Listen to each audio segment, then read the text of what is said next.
Hi, welcome to Kismet. I'm Bria Stell, and I'm grateful you're here. This podcast is for anyone who wants to transform, expand, and understand themselves.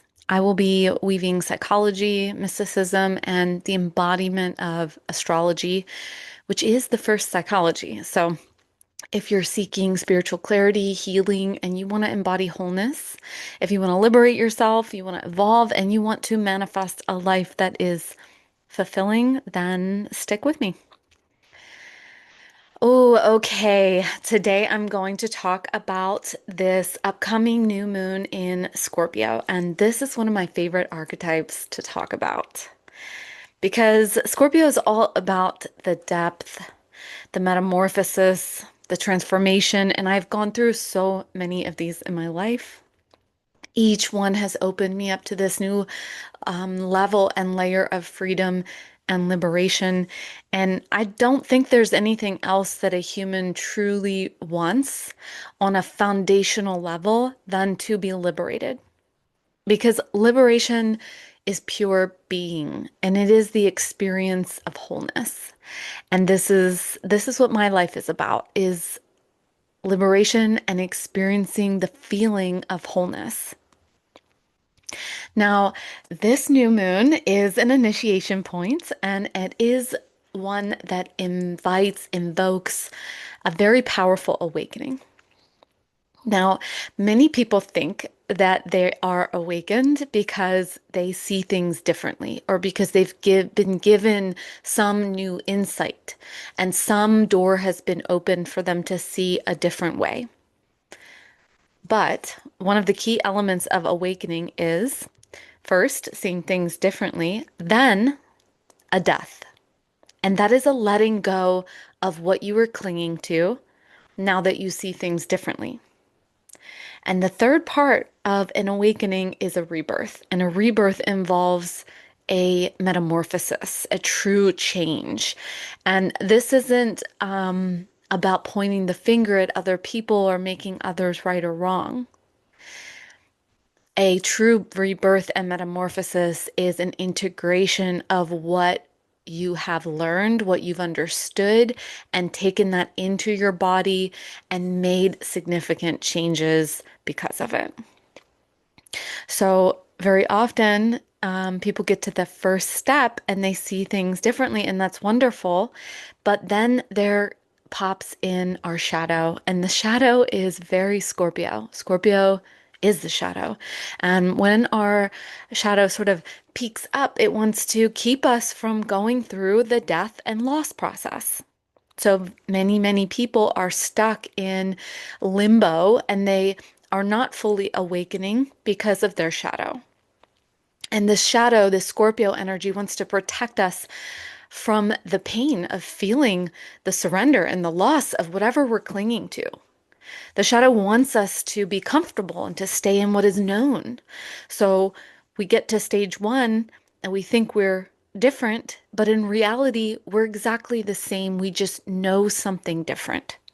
This is why so many people know all these spiritual things. They've read all the books, they've listened to all of the podcasts, hundreds of podcasts, and still are struggling so much in life. This isn't wrong. It's not wrong to struggle, and it's not wrong to go through this process. I went through this as well. But this is the protective and instinctual shadow energy, and it's trying to keep us from evolution, from evolving, and from truly awakening.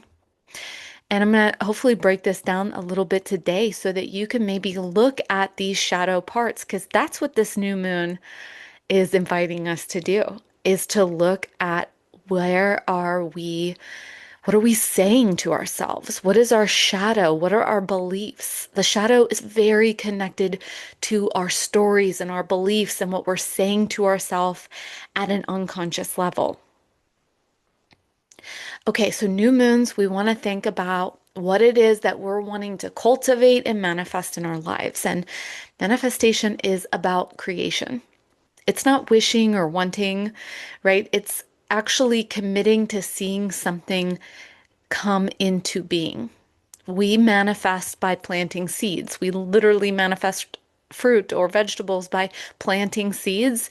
And the same thing throughout our life. If we want to see something grow, we want to plant seeds of intention. And intention for us, the metaphor, is about our thoughts, our words, our actions. So this new moon is a very complex energy. And that is because Scorpio is this complexity of emotions, thoughts, and feelings. It is a very, very intense energy and very protective. Scorpio is connected to sex and sexuality and sensuality, but it's also about death and rebirth. And it involves dealing with the bowels and excrement. And it also has to do with our attachments. It has to do with love and dramas and money and entanglements. So, very often, Scorpio is connected with psychosis, emotional rage, anger, jealousy. It's where we're avoidant, or it's where we're attracting these energies into our life. And I really want to be clear that to me, there is absolutely zero judgment. These are all energies that are connected with our shadow that are trying to protect us. So, Scorpio is about all things taboo. And at one time, the taboo were things that we didn't want to talk about or look at. But now everyone wants to talk at and look at sex, death, rebirth, all these things. But there's still a shadow energy here. And so just because you want to talk about them or you want to look at them, that doesn't mean that you actually know how to be with them. And this is a completely different thing. I see this all the time. People will talk about sex or sexuality, but to truly be intimate, to really let yourself be seen, that is completely avoided. So we end up playing all these games, right, to try to get our sexual needs met. We avoid intimacy and tenderness. And this is that shadow energy where we're actually, it is still taboo to be intimate and to have closeness with somebody, to let somebody really see all of you. So the shadow's nature is to protect and guard where we think there is tenderness so that that tenderness is not harmed. And this is our instinctive energy, right? There's something about this that is natural and makes sense. But there's also something about this that is very fear-based, very based in scarcity. And so this is very connected to our psyche, our motives, and our shadow.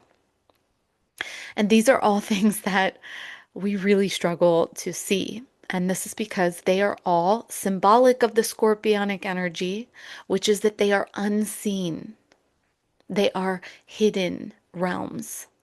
Now, Scorpio rules over these hidden realms in our body, the reproductive organs, the colon, and likewise, it rules over the shadow, this very unseen but yet very intense energy.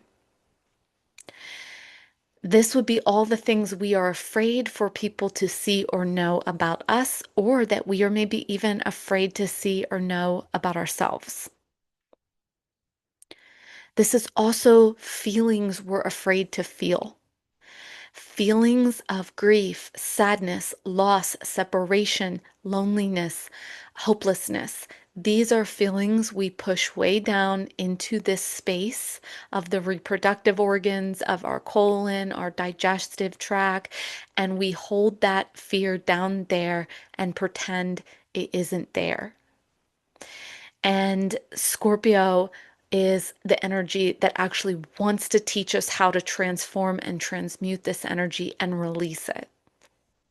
But this is extremely difficult to do. This is why I do one-to-one work with clients. Now, Scorpio rules transformation, and we know that transformation is what happens in unseen realms and in the dark. So a butterfly goes through a metamorphosis while it's in a cocoon. There is a coming away energy, right? A baby grows within a womb where we cannot see what is happening. There's a protective energy there. Our food gets digested and pushed through our body in this very hidden space, right? Intercourse happens to create a baby in the unseen realm. We cannot see exactly how everything is going to happen. And this is what transformation is like. It's a life, death, and rebirth process. And if you have strong Scorpio energy, you may have gone through many of these sorts of death and rebirth processes in your life. I know that I have gone through so many, and this is our evolutionary journey. This is what it means to awaken, is to go through a life, death, and rebirth.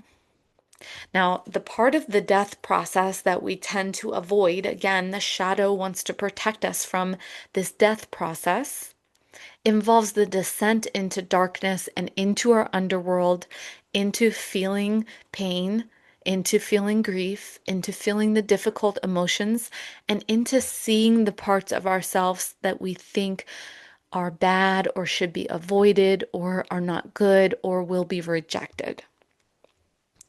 And as I mentioned, this is where we end up getting stuck. We resist the death process, and this makes it so that we get in this sort of stuck energy and we stay in a loop. So we go maybe through a whole life death process, but then we don't get out of it. So it's a samskara. We're just repeating the same cycle, rinse and repeat. And the reason we rinse and repeat is because we are not willing to look at our own shadow. This isn't a punishment. It isn't right or wrong. It isn't because we're bad. It is because it is difficult for us to take ownership and look within. There's no judgment to that. It's just hard to do. It takes humility and it takes the ability to be tender with ourselves. And we don't go through a major transformation process all at once. We cannot possibly look at our whole shadow all at once. That would be way too much. So we go through it little by little. And this new moon is an initiation for some kind of transformation in your life, the kind that you're ready for right now. And there's nothing that has to be forced. There's just an invitation to say, okay, what is my shadow trying to protect me from? And can I look within? Can I allow myself to be vulnerable? Now, in the shadow, when the shadow is trying to protect us, it becomes skeptical, suspicious, and very negative. So if you find yourself in a thought loop or pattern where you're kind of um, feeling really skeptical or very suspicious about someone or something that's being said, that would be an invitation to look within. So think about what it is that you're ready to see and own in yourself. Now, another part of the shadow is that this is the victim. The shadow holds the victim archetype. And this is where we have this tendency to get entangled up with other people. And instead of allowing what we see in them to be a reflection of what is in us, we blame them for what is wrong with us or what is wrong with the world. So think about it like this. Every time you say something or someone is a problem, what you're doing is you're engaging with the victim archetype. Anytime anyone says the problem is, listen to how many times people say the problem is. That is a victim archetype energy. So every time you're engaging with the problem, an external problem, you're engaging the victim archetype. This again is not wrong. It's just understanding that the victim is about always pointing to the outside world. And instead, the invitation is to look within, that we have something to transmute and transform. And this isn't to say that we don't create services that support change and evolution, but that we be very wise about how we're doing this. Because if we're doing it from the problem is, and I'm here to solve the problem, then you're creating more energy around the victim. Lots of nuance here. So This is why one-to-one sessions can be really helpful. If you have something where you're like, yeah, but what about this? And I want to understand this more, then you need more time and you need to sit and talk this through. Okay, this blaming energy is the energetic of saying we don't have power. We're giving our power to something outside of us or someone outside of us and saying that they are our problem. This is because we have a very big fear around having power. We don't know how to consciously use our power.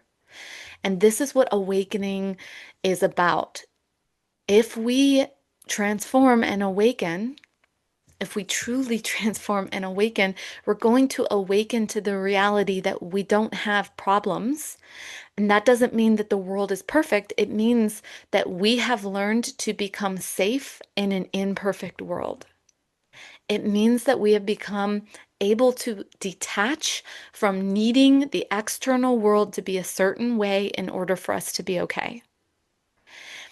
If we're truly awakening and transforming, then we are not giving our power to a person or a circumstance. This is what freedom is. This is what liberation is.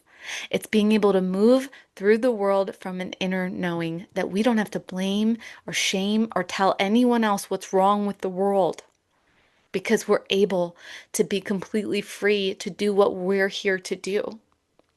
And this, honestly, this is my life's offering. This is what I seek and teach and guide others to do, that you can truly live from a place of wholeness, that you can feel safe in your body, and that you can experience peace without needing everything externally to be at peace or to be perfect.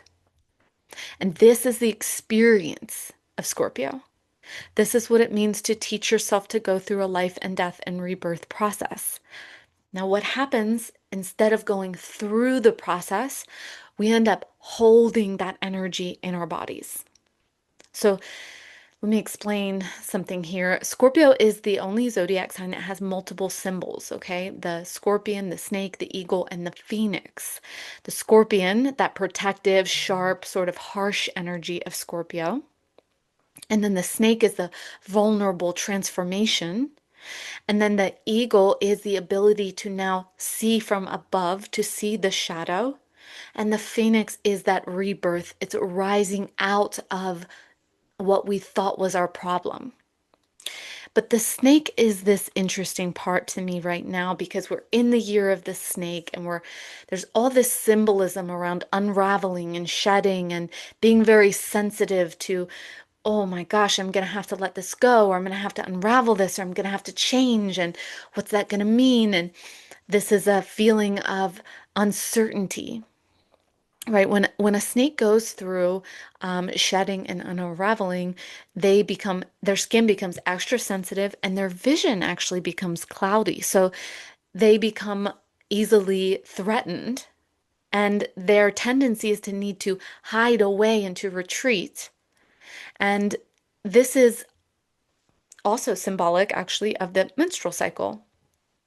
Every month during the menstrual cycle, there's a shedding, and during that shedding, everything's very sensitive.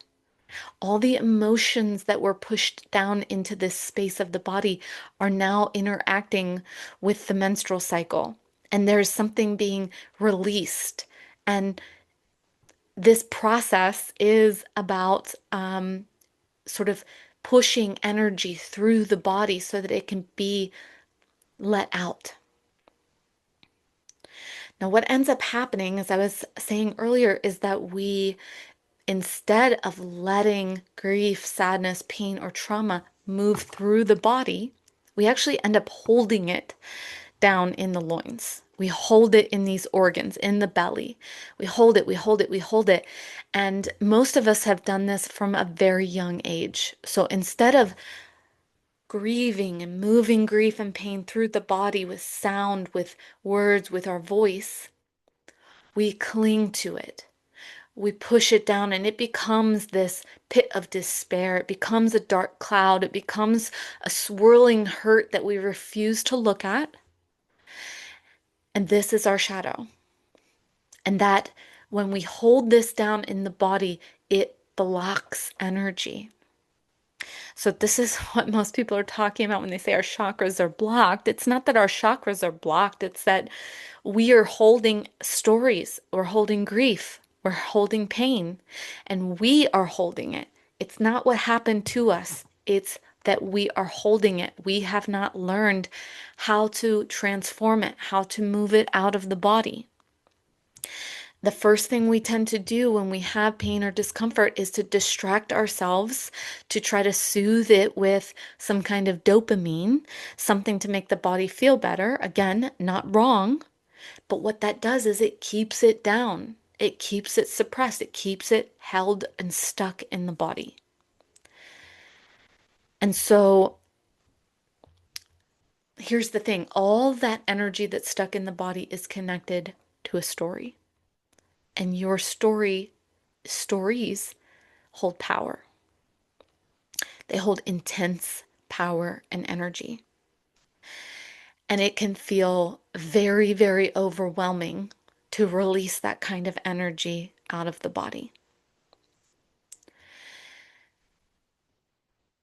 No one is going to release this kind of grief and intensity in a class or in a breathwork or in a workshop and bring clarity to it, because this is so private, so personal, so hidden within that you are not going to want to share this in front of a large group of people, because that is going to feel incredibly vulnerable. And we don't even know how to be vulnerable with our partners in sexual relationships. You think we're really going to be vulnerable in front of a group of people? No, we are very afraid of vulnerability. This is why one-to-one work is so powerful. And in today's world, all these people are trying to sell you on these programs that are talking around things, and you're not having the experience, and that's because the experience happens in a one-to-one session. So all these emotions that are hidden in the body, they're connected to these stories. And if you're wanting to look into this space and understand it, then you're going to have to look at this shame and this discomfort. Think about these parts of us, our blood, our sperm, our feces, right? These are things that are sort of cringe, like we feel uncomfortable around that. We feel like it's gross or it's disgusting. Well, this is the same energy we have around shame, guilt, embarrassment, disgust.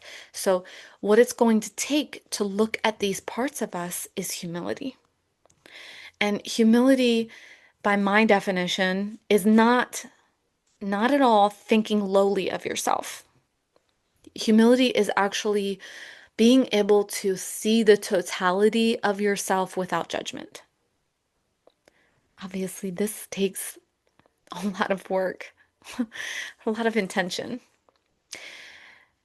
But humility is understanding and owning the energy that is inside of you, because whatever you cannot see, understand, and own within you will own you unconsciously. So our shadow is trying to push all those things away. And while that's not wrong and it has helped us to survive, that survival energy keeps us from freedom.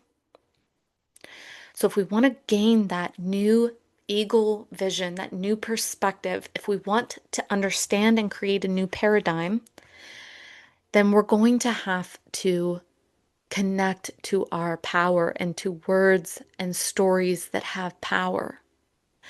And because this is so specific to your unique journey and process, this is why I offer somatic release and neural reprogramming to support and guide you to release the grief and then create a new story. Because the story is what holds the energy. So even if you release a bunch of grief, if you do not create a new story, then that grief is going to come back, because everything works in a cycle and energy doesn't go away. Stories hold energy. So you can release it, but it's just going to come back into the body. This is why we can stay stuck in a depression. We're in the depression. We're stuck in the depression. We circle and loop and spiral in the depression. It's not wrong. It's just that we're not able to see a different paradigm. We're not able to get out of the story. This is complex. This is why, again, I recommend one-to-one work. All right. One more thing I want to add about this with the snake is that remember that transformation's not supposed to happen overnight. It's a process, and that snakes actually shed their skin over and over, and that the older they get, the less they shed. So some hope to remind you that this isn't forever, that we don't have to keep circling in the samskara.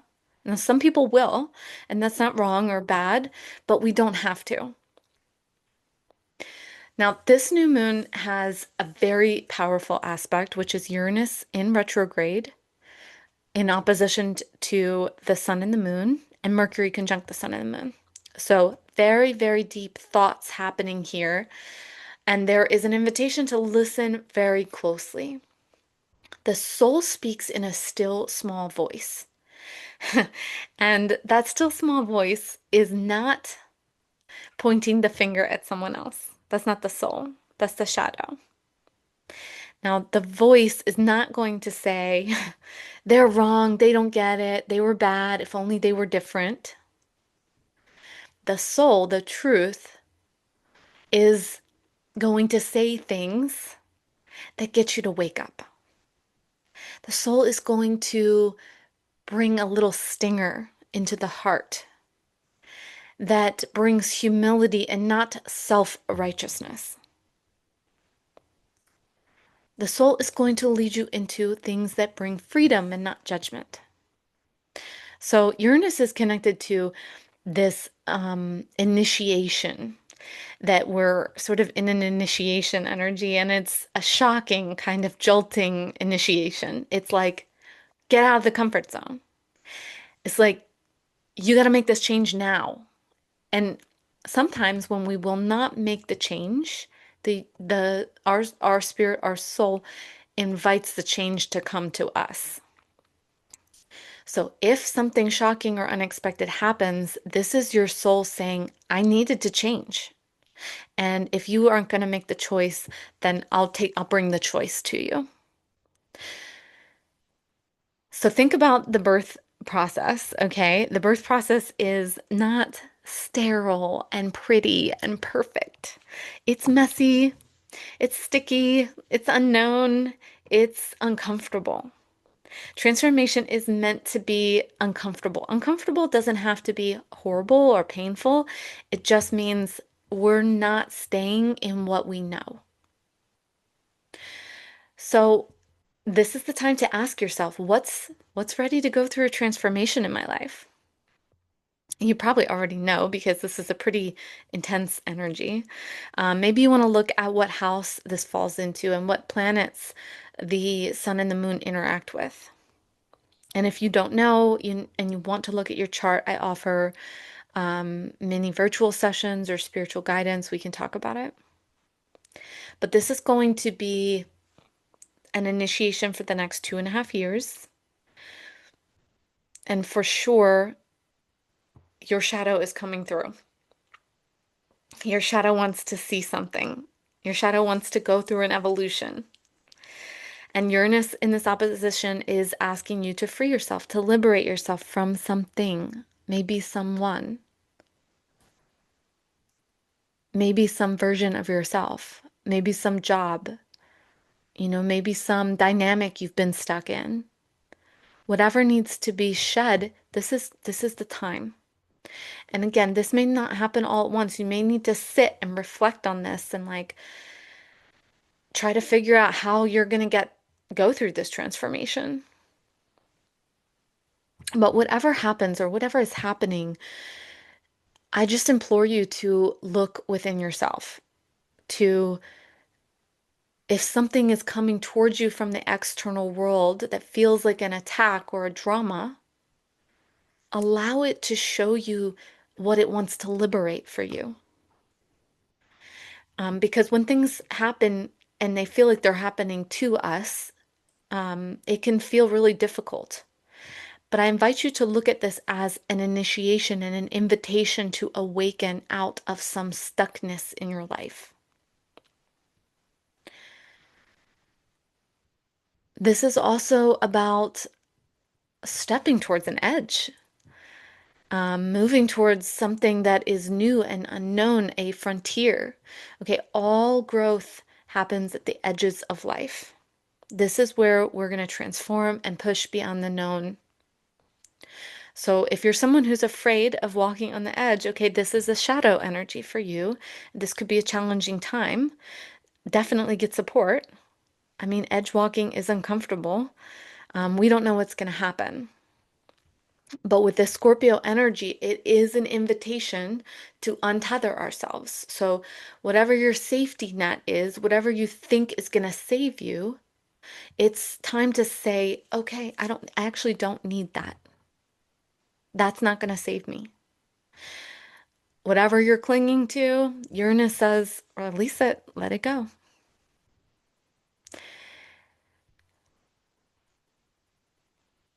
So, honestly, sit with yourself, ask yourself, what am I ready to transform? What stories am I clinging on to? What's a powerful story that I can rewire into my body? What comforts am I clinging to that I need to let go of? And what would freedom look like in my life? What could it look like? Okay, I think I'm going to leave it here for now. If you want to connect with me, um, you can book on my website at kismetmystic.com or connect with me on Instagram. I'd love to hear from you.